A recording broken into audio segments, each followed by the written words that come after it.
Gracias a la Corporación López Valencia por esta nueva oportunidad.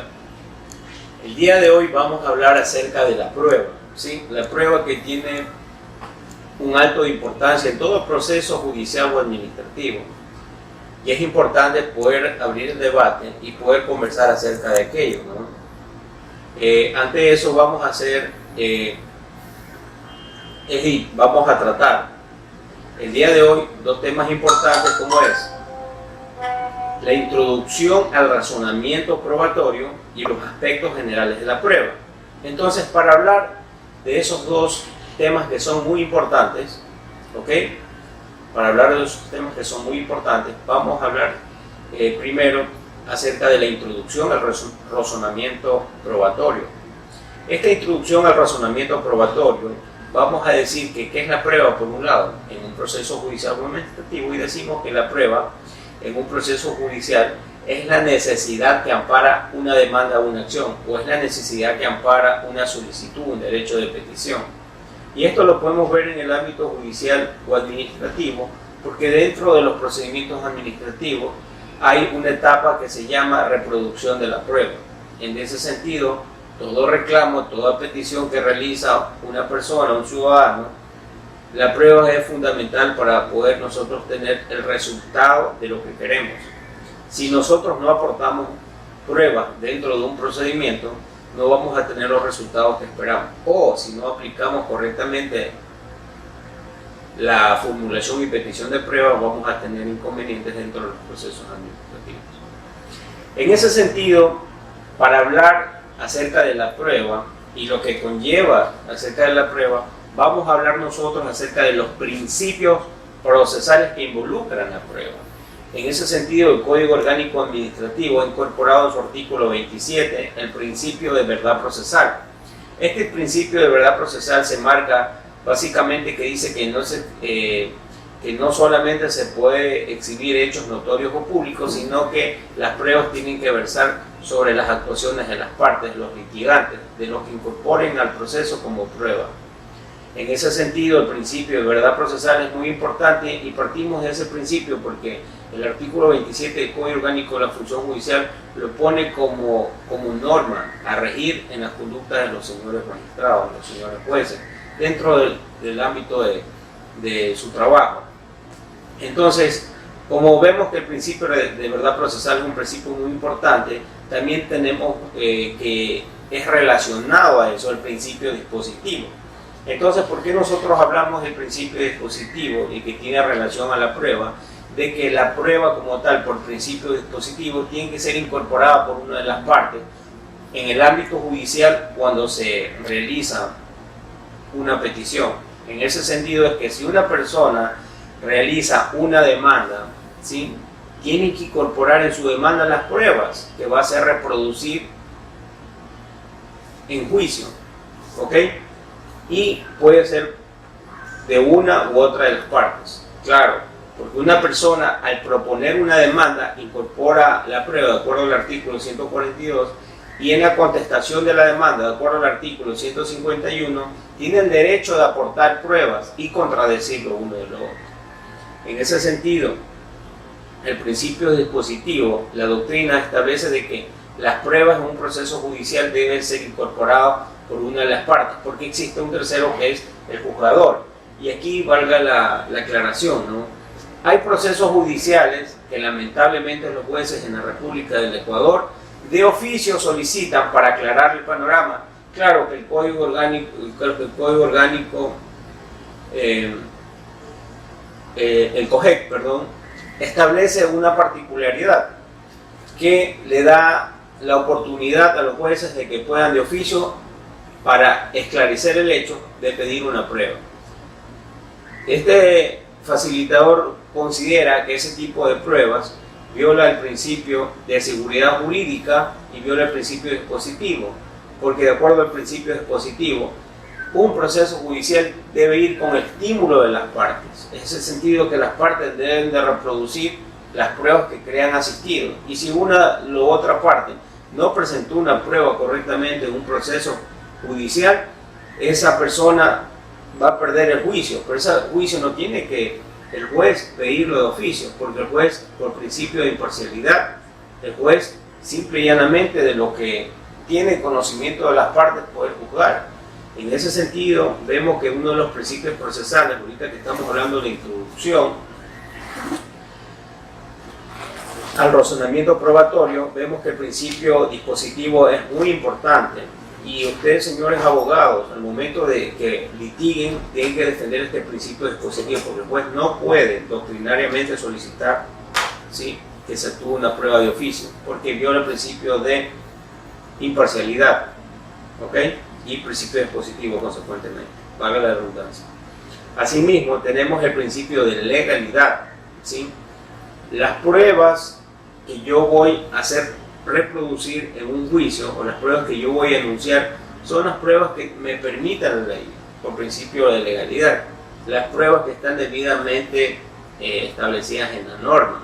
Yo no puedo aportar un elemento que no constituye una prueba y que yo pueda configurarlo desde mi perspectiva una prueba. Existen diversos tipos de pruebas que más adelante lo vamos a ver, como la prueba documental, testimonial, ¿sí?, pericial, etc. Entonces, si esos tipos de pruebas están enmarcadas explícitamente en la ley, tipificadamente en la ley, esas pruebas nos van a servir a nosotros para poder actuar. En ese sentido, vemos que el principio de legalidad también rige en el sistema probatorio, en el sistema de razonamiento probatorio. Adicionalmente a eso, tenemos otro tipo de los principios que es muy importante, el principio de publicidad. Cuando nosotros tenemos un proceso judicial, un proceso administrativo como tal, es un derecho al principio de publicidad de poder acceder a esos documentos para poder visualizar. Si alguien está realizando o me está acusando de una situación, a mí yo tengo el derecho de verificar esas pruebas, de ver esas pruebas, si esas pruebas efectivamente son pruebas que no pueden ser forjadas, etcétera, para que yo pueda ejercer mi derecho a la defensa. Por eso el principio de publicidad está dentro de este tipo de principios que rigen el razonamiento de las pruebas. Ahora bien, asimismo, aparte del principio de publicidad, también tenemos el principio de contradicción y réplica. En ese sentido, es algo consecuentemente al principio de publicidad. Yo tengo todo el derecho de acceder a un expediente, por principio de publicidad, verificar las pruebas que se actúan, pero también por principio de contradicción y réplica, tengo el derecho de replicar esas pruebas, ¿sí? Tengo el derecho de contradecir esas pruebas, tengo el derecho de presentar otras pruebas, ¿sí?, que descarguen lo aseverado como una prueba. Es decir, si alguien me presenta una prueba documental, yo puedo presentar otra prueba documental que lo dice. Me dicen que presenta una prueba documental que yo dejé de hacer esto, pero yo presento otra prueba documental que sí hice, entonces neutralizo el tema. Por eso rigen dentro de los principios procesales de razonamiento probatorio estos principios, que es el principio de publicidad y el principio de contradicción y réplica, para replicar lo que dicen contra mí por principio de igualdad ante la ley. Asimismo, tenemos el principio de conducencia y pertinencia de la prueba.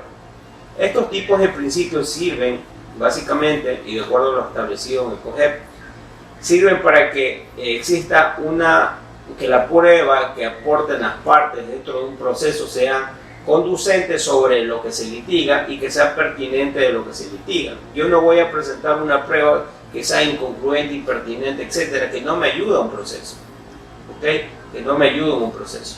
Entonces, lo que vamos a hacer es analizar de que esta conducencia y esta prueba como tal tienen fuerza en un proceso judicial cuando, ¿sí?, estas pruebas sean admitidas como tal ante la autoridad y que sean pertinentes al momento de reproducir. Entonces, vemos que el principio de conducencia y el principio de pertinencia de la prueba son muy importantes en todo un proceso judicial o administrativo, ¿sí? Claro, porque la prueba puede referirse a situaciones directas o indirectas, porque traiga relación a la verdad, a lo que se demanda ante el juez. En ese sentido, vemos que como introducción podemos decir que los principios de razonamiento de la prueba son muy importantes y hay que tenerlos muy en cuenta para efectos de nosotros plasmar estos principios al momento de realizar una demanda, un derecho de petición, un acto administrativo o circunstancias que nosotros queramos realizar un alegato o que queramos nosotros hacer una contestación a la demanda, una demanda o en su defecto hacer una reconvención, ¿sí? Es importante tener en cuenta estos principios porque de estos principios nacen otras circunstancias probatorias. De estos principios básicos van a salir situaciones que me van a mí a permitir a mejorar mi trabajo de forma de cómo litigar. En ese sentido, como hemos visto esta introducción de los principios procesales, etcétera, ahora vamos a hablar acerca de los aspectos generales de la prueba. Y cuando vamos a aspectos generales de la prueba, puede ser aspectos generales de la prueba que puede abarcar varias materias, ¿sí? Porque los procedimientos como tal, vemos que ahorita los nuevos procedimientos judiciales en el ámbito civil, ¿ok? Versus al ámbito penal, ya todo es oral, ya se dictan sentencias orales.